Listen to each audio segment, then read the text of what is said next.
На внеочередном пленарном заседании депутаты Илтумен обсудили кадровые и ряд других важных вопросов. Напомним, парламентарии должны были определиться по внесенным главой республики 12 ключевым постам Кабинета министров.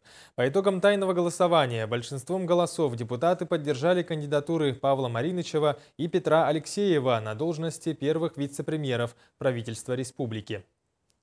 Считаю, что совершенно конструктивный диалог, конструктивный разговор.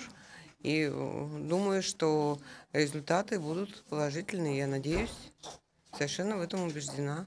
По даче согласия на должности заместителей председателя правительства и первых двух заместителей председателя правительства.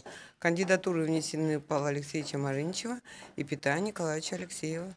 Кандидатуры считаю достойные, они в структурах органов исполнительной власти уже проработали, показали себя с неплохой стороны.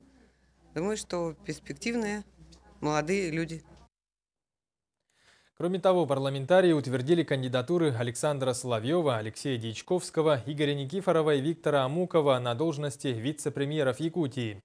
А по согласуемым кандидатам министров голосование также прошло почти единодушно. Так, все 6 кандидатов из проголосовавших 61 депутата получили более 50 голосов в свою поддержку.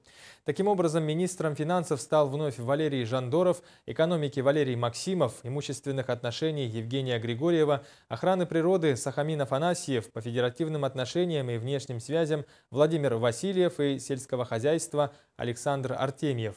Таким образом, формирование основного состава правительства завершилось. Также, помимо кадровых вопросов, депутаты утвердили корректировку закона о бюджете на текущий год сразу в 2 чтениях.